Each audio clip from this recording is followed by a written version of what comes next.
রোহিঙ্গা সংকট সমাধানে জাতিসংঘ ব্যর্থ নয় দাবি প্রতিনিধির। জোর করে ঠ্যাঙ্গারচরে পুনর্বাসন না করার আহ্বান। স্ত্রী মৃত্যুকে মানসিক নির্যাতন করতেন সাবেক এসপি বাবুল আক্তার, স্বজনদের অভিযোগ হত্যা তদন্তের নতুন মোড়। লক্ষ্যমাত্রার চেয়ে বেশি লবণ উৎপাদনের আশা চট্টগ্রাম কক্সবাজার উপকূলে, দাম কম হওয়ায় হতাশ চাষিরা।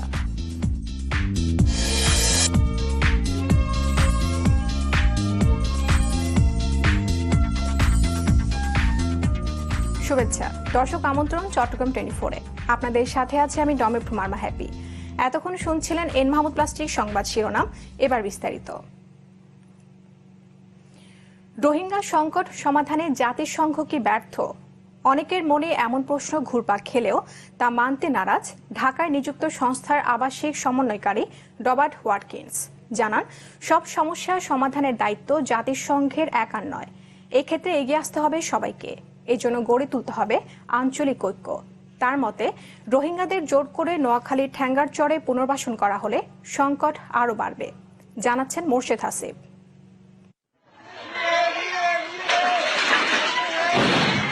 জাতিগত কোন্দলে নিরাপত্তাহীনতার শঙ্কায় মিয়ানমারের রাখাইন অঞ্চলের মানুষেরা নিরাপদ আশ্রয় খুঁজে নেন বাংলাদেশে। ৮০ দশক থেকেই সমস্যাটি দানা বাঁধতে শুরু করে। মানবিক দৃষ্টিতে পালিয়ে আসা এসব মানুষকে দেশের নাগরিক সুবিধা নিশ্চিত করে আসছে সরকার। সেই যাত্রায় বাংলাদেশের সঙ্গে জাতিসংঘ সহ অন্যান্য দাতা সংস্থাও সংকট সমাধানে বহুবার উদ্যোগ নিলেও মিয়ানমারকে আলোচনার টেবিলে বসাতে পারেনি জাতিসংঘ। তবে কি ব্যর্থ তারা? জবাবে সংস্থাটির ঢাকার আবাসিক সমন্বয়কারী জানান, সব সমস্যার সমাধানের দায়িত্ব জাতিসংঘের একার নয়। Every crisis is not a problem for the UN to solve. It's for the collective international community to solve. সকল সমস্যা সমাধানের দায়িত্ব কি জাতিসংঘের একার? সেটা তো হতে পারে না। এক্ষেত্রে দুই দেশকে আগ্রহী হতে হবে। বাংলাদেশ রোহিঙ্গাদের সকল নাগরিক সুবিধা নিশ্চিতে যা করছে তা সত্যিই প্রশংসার যোগ্য। আমরাও সহযোগিতার হাত বাড়িয়ে দিয়েছি। সাম্প্রতিক মিয়ানমারের ভয়াবহতা নাড়া দিয়েছে বিশ্ববাসীকে। সবাই এখন চোখ রাখছে মিয়ানমারকে আলোচনায় বসতেই হবে। তার মতে, এই সমস্যা সমাধানে প্রয়োজন আঞ্চলিক ঐক্যমত, যা মিয়ানমারের উপর বাড়তি চাপ সৃষ্টি করবে। Not just of the United Nations, but all of the regional countries that are interested in a better development in Myanmar. আঞ্চলিক চাপ সৃষ্টি হলে মিয়ানমার বাধ্য হবে। ইতোমধ্যে মালয়েশিয়া, ইন্দোনেশিয়া সরব হয়েছে। এটি সমস্যাটি সমাধানের ইতিবাচক ভূমিকা রাখবে। রোহিঙ্গা নাগরিকদের জীবন সুবিধা নিশ্চিত করতে কক্সবাজার থেকে নোয়াখালীর ঠ্যাঙ্গারচরের স্থানান্তরের পরিকল্পনা নিয়েছে সরকার। তবে তা যেন বন্দুকের মুখে না হয় সেদিকে লক্ষ্য রাখার পরামর্শ এই সমন্বয়কারীর।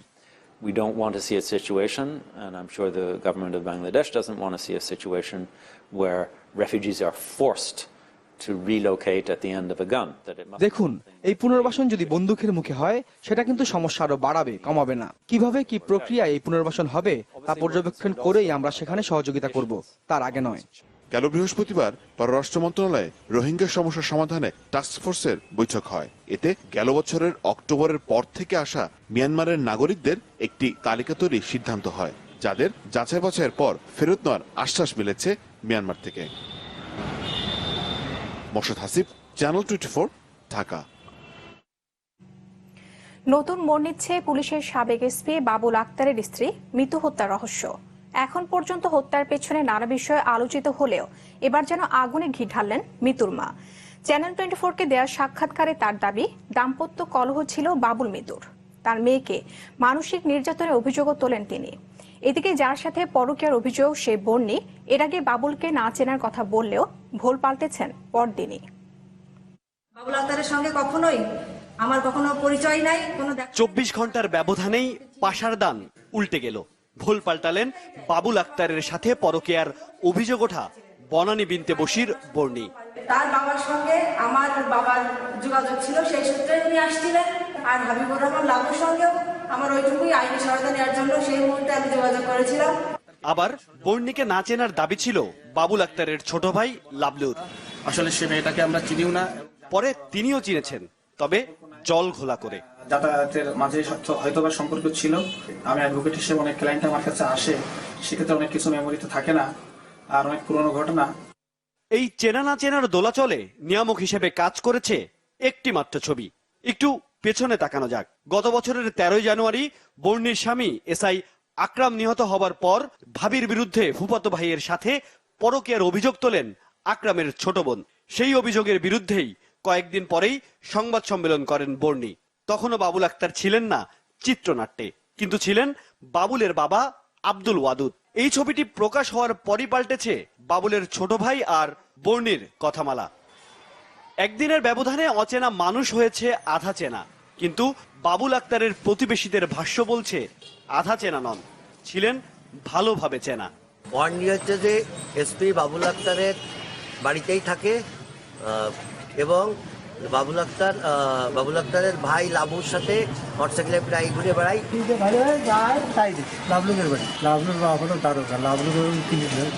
মুখ খুলেছেন মিতুর বাবা মাও। মেয়ে হারানোর কষ্ট নিয়ে যা বললেন তাতে প্রতিষ্ঠিত হয় পরকীয়ার অভিযোগটাই। আমারে ফোন দিয়েছে, আম্মা আমি আর বাবুল্লাহ থাকতে পারতে আছি না। বলছি কি কেন?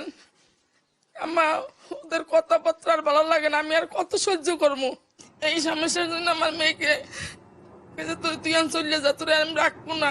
আমরা তো সবসময় টেনশন থাকতাম মিত্র নিয়ে, ওরা যা মারিয়ে ফেলাইবে। এলোমেলো হয়ে গেছে। পুলিশের 15 দিনের কাজকর্ম একরকম, এরপর একরকম হয়ে গেছে, মানে পুরো ব্যাপারটা একটা এলোমেলো। বাবুল আক্তার তো বটেই, বাবুল আক্তারের সাথে সংশ্লিষ্ট মা বাবা ভাই বোন আর বহুত কিছু বন্ধু বান্ধব আছে যারা এই ব্যাপারে বাবুল আক্তারকে লিগাল ইলিগাল সাপোর্ট দিচ্ছে আর কি। এতে জিজ্ঞাসাবাদ করা হোক। অবশ্য স্বরাষ্ট্রমন্ত্রী জানিয়েছেন তদন্ত প্রতিবেদন প্রায় তৈরি, প্রতিবেদন দিতে পারবে আমাদের পুলিশ। বাবুল আক্তারের স্ত্রী মিতু হত্যা, বর্ণির সাথে পরকীয়ার অভিযোগের মধ্যে যোগসূত্র আছে কিনা তা নিশ্চয়ই থাকবে প্রতিবেদনে, হয়তো মিলবে অনেক প্রশ্নের উত্তর।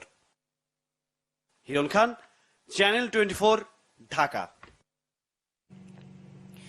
পার্বত্য চট্টগ্রামের আঞ্চলিক রাজনৈতিক সংগঠন ইউপিডিএফ এর সামরিক শাখার প্রধান প্রদীপন খিসার খাগড়াছড়ির বাসায় অভিযান চালিয়ে ৮০ লাখ টাকা উদ্ধার করেছে যৌথ বাহিনী। বৃহস্পতিবার গভীর রাতে জেলা সদরের জামতুলি এলাকায় প্রায় ৫ ঘন্টা ধরে চালানো হয় এই অভিযান। খাগড়াছড়ি সদর থানার ওসি তারেক মোহাম্মদ আব্দুল হান্নান জানান, অভিযানের সময় প্রদীপন খিসার বাড়ি থেকে ৮০ লাখ টাকা, চাঁদার রসিদ ও হিসাবপত্র সহ বিভিন্ন গুরুত্বপূর্ণ কাগজপত্র উদ্ধার করা হয়। তবে এই সময় বাড়িতে ছিলেন না প্রদীপন খিসা।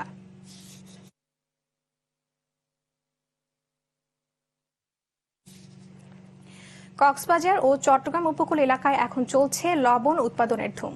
সংশ্লিষ্টদের আশা, পরিস্থিতি অনুকূলে আছে, তাই এবার লক্ষ্যমাত্রার বেশি লবণ উৎপাদন হবে। তবে মৌসুমের শুরুতে লবণের দাম কিছুটা ভালো পাওয়া গেলেও এখন অনেকটাই নিম্নমুখী, তাই হতাশ চাষিরা।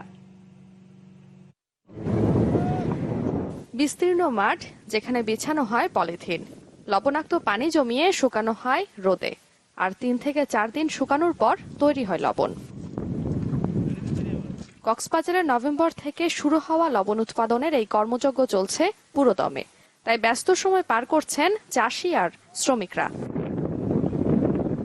এবার মৌসুমের শুরুতে প্রতি মণ লবণ বিক্রি হয়েছে 450 টাকার বেশিতে, কিন্তু এখন তা নেমে এসেছে অর্ধেকে। তাই লোকসানের আশঙ্কায় আছেন চাষিরা। তাদের দাবি, ন্যায্য মূল্য পাওয়া থেকে তারা যেন বঞ্চিত না হন, সে ব্যাপারে এখনই ব্যবস্থা নেওয়া দরকার সরকারের।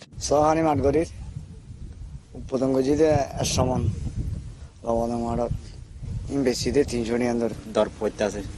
আমি কিভাবে করে লবণ দর বাড়াবো, কিভাবে করে উন্নতি করবো এটা আমি জানি না, কিন্তু খুবই কষ্ট করি, এখানে খুব কষ্ট করি, মানে আমরা লবণকে উন্নত করি। বিসিকের লবণ প্রকল্প কার্যালয়ের তথ্য মতে এই মৌসুমে কক্সবাজার ও বাঁশখালী উপজেলায় লবণ চাষ হয়েছে প্রায় 60,000 একর জমিতে। এবার আশানুরূপ উৎপাদনের আশা করছে সংস্থাটি। এবছর লক্ষ্যমাত্রা নির্ধারণ করা হয়েছে 4 লক্ষ মেট্রিক টন পরিশোধিত লবণ, কারণ এটা প্রকৃতির উপর নির্ভর করে। প্রকৃতি যে আমাদের হেল্প করে, সহায় হয়, আমাদের প্রতি সদয় হয়, এবং দামটা বর্তমানে যে আছে সেটা যদি অব্যাহত থাকে আমরা আশাবাদী আমরা লক্ষ্যের কাছাকাছি পৌঁছতে পারব। দেশে বছরে লবণের চাহিদা 18 লাখ মেট্রিক টন, যার 90% উৎপাদন হয় কক্সবাজারে, বাকি 10% চট্টগ্রামের বাঁশখালী উপকূলে। Desk report, channel 24। সময় হলো এন মাহমুদ প্লাস্টিক বিরতির। ফিরে এসে থাকছে মরণব্যাধি ক্যান্সার যুদ্ধে জয়ী হতে লড়ছেন মেধাবী শিক্ষার্থী মাসুদ। চিকিৎসায় প্রয়োজন 42 লাখ টাকা।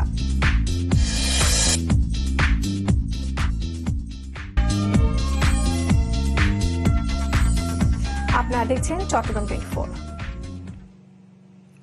স্বপ্ন ছিল নাট্যকার হবেন, শিক্ষা জীবন শেষ করে ধরবেন সংসারের হাল, হাসি ফোটাবেন পল্লী চিকিৎসক মা ও প্যারালাইসিসে আক্রান্ত বাবার মুখে। কিন্তু সবকিছু যেন আটকে গেল মরণব্যাধি ক্যান্সারে।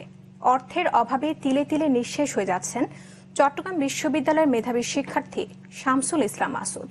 দ্রুত উন্নত চিকিৎসায় প্রয়োজন ৪২ লাখ টাকা, যার ব্যয়ভার বহন করা সম্ভব নয় পরিবারের। কলিজাতে ঘাও ধরেছে, কলিজাতে গো। গানের এই কথা যেন জীবনেরই প্রতিচ্ছবি, কারণ সত্যিই যে শরীরে বাসা বেঁধেছে মরণব্যাধি ক্যান্সার। সেদিন হতে আমার জীবন শুধু এলো মেলো। চট্টগ্রাম বিশ্ববিদ্যালয়ের নাট্যকলা বিভাগের ৪র্থ বর্ষের শিক্ষার্থী শামসুল ইসলাম মাসুদ। সহপাঠীরা যখন ব্যস্ত ফাইনাল পরীক্ষায়, সে সময়ে জীবনের পরীক্ষায় ধীরে ধীরে ক্ষয়ে যাচ্ছে মেধাবী এই শিক্ষার্থী। তাদেরকে বোঝানোর চেষ্টা করি যে আমি আসলে ভালো আছি, কতটুকু ভালো আছি। তবে মনের জোর এখনো হারায়নি মাসুদ। তাকে যে জিততেই হবে। বুক জুড়ে তার একরাশ স্বপ্ন আছে, বেঁচে থাকার তীব্র আকাঙ্ক্ষা। ফিরতে হবে মায়ের কাছে, ফিরতে হবে ক্যাম্পাসে, মঞ্চে। গেল নভেম্বরে ব্লাড ক্যান্সার ধরা পড়ে মাসুদের। এখন দ্রুত দরকার বোন মেরু প্রতিস্থাপন। এজন্য প্রয়োজন ৪২ লাখ টাকা, যা তার পরিবারের পক্ষে জোগাড় করা অসম্ভব। যে ছেলে মানুষের ক্যান্সার হলে সবসময় দৌড়াদৌড়ি করতো, আমার সেই ছেলে ক্যান্সার যন্ত্রণা মারা যাবে। মা বলে যে তোর আসা দরকার নেই, আমি তোকে এসে দেখে যাব।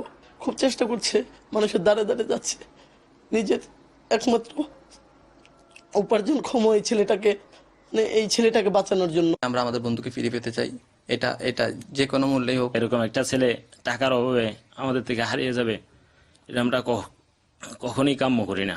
সবার কাছে সাহায্যের আবেদন করছি, যে যা পারে একটু সাহায্য করবেন।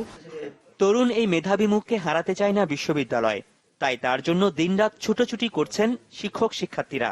সরকারের কাছে সমস্ত পাবলিক বিশ্ববিদ্যালয়, বেসরকারি বিশ্ববিদ্যালয়, সংস্কৃতি কর্মী, যারা শিল্পপতি, উদ্যোক্তা, তাদের কাছে আমি বিনীত আহ্বান জানাচ্ছি যে অন্তত এই ছেলেটার জন্য আপনারা এগিয়ে আসবেন, ছেলেটাকে বাঁচাবেন। বড় অঙ্কের অর্থ নয়, সামান্য উদ্যোগেই ফেরাতে পারে অদম্য এই শিক্ষার্থীকে। তাকে সহায়তার জন্য যোগাযোগ করা যাবে 018759999293 এই নম্বরে। এজন্য খোলা হয়েছে একটি ব্যাংক হিসাবও। রনি দত্ত, চ্যানেল 24, চট্টগ্রাম। অতীতে সহিংস রাজনীতির জন্য জনগণের কাছে ক্ষমা না চাইলে ভবিষ্যতেও জনগণ খালেদা জিয়াকে প্রত্যাখ্যান করবে, এমন মন্তব্য করেছেন আওয়ামী লীগের প্রচার সম্পাদক ডক্টর হাসান মাহমুদ। শুক্রবার সকালে চট্টগ্রাম প্রেস ক্লাবে বঙ্গবন্ধু সৈনিক লীগের অভিষেক অনুষ্ঠানে তিনি মন্তব্য করেন। হাসান মাহমুদ বলেন, বর্তমান সরকারের সময় দেশের সব ক্ষেত্রে উন্নয়ন হলেও বিএনপি নেত্রীর দাবি দেশে কোনো উন্নয়ন হয়নি। তার এই মিথ্যাচারের জবাব জনগণ আগামী নির্বাচনে দিবে বলেও মন্তব্য করেন তিনি। উত্তর জেলা আওয়ামী লীগ নেতা এটিএম পিয়ারুল ইসলাম এ সময় উপস্থিত ছিলেন।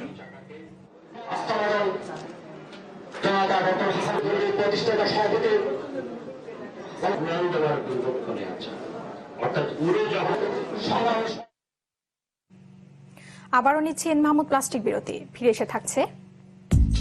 স্মার্ট কার্ডের প্রথম চালান পৌঁছেছে চট্টগ্রামে, চূড়ান্ত হয়নি বিতরণের দিনক্ষণ।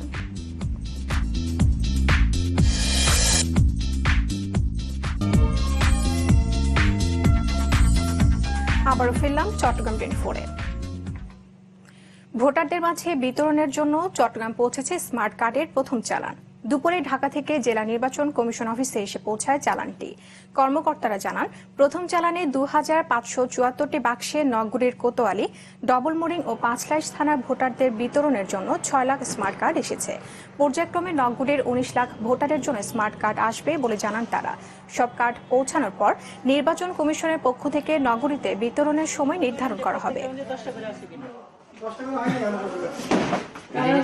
আমি ওনাদেরকে বুঝাই দেওয়ার আগেই যদি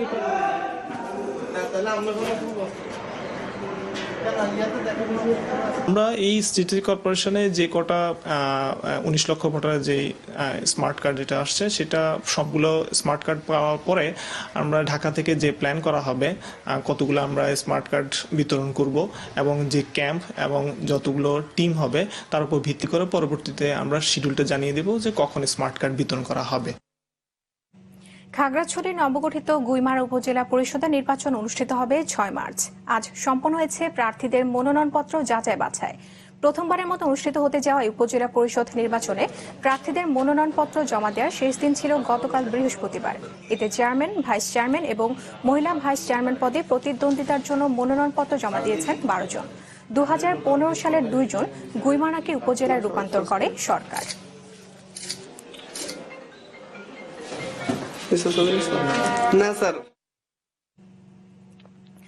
সংকটের সম্ভবে কবিতায় অনুভবে এই স্লোগানে চট্টগ্রামে চলছে 3 দিন ব্যাপী আবৃত্তি উৎসব। বৃহস্পতিবার বিকেলে নগরীর শিল্পকলা একাডেমিতে উৎসবের উদ্বোধন করেন চট্টগ্রাম জুনিয়র চেম্বারের সভাপতি গিয়াসউদ্দিন। সম্মিলিত আবৃত্তি মঞ্চ চট্টগ্রামের আয়োজনে এই উৎসব উদ্বোধনের পরপরই ছিল বাচিক শিল্পীদের পরিবেশনা, ছিল একক ও বৃন্দ আবৃত্তি। এর আগে বের করা হয় শোভাযাত্রা। উৎসব প্রাঙ্গণ থেকে শুরু হয়ে গোলপাহাড় মোড় ঘুরে আবারও শিল্পকলা এসে এটি শেষ হয়। শনিবার শেষ হবে উৎসব।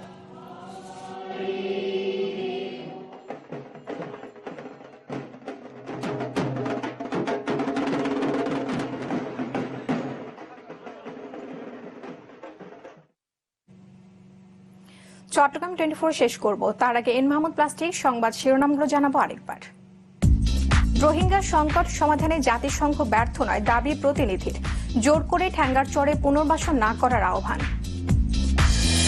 স্ত্রীর মৃত্যুকে মানসিক নির্যাতন করতেন সাবেক এসপি বাবুল আক্তার, স্বজনদের অভিযোগ হত্যা তদন্তের নতুন মোড়। লক্ষ্যমাত্রার চেয়ে বেশি লবণ উৎপাদনের আশা চট্টগ্রাম কক্সবাজার উপকূলে, দাম কম হওয়ায় হতাশ চাষিরা।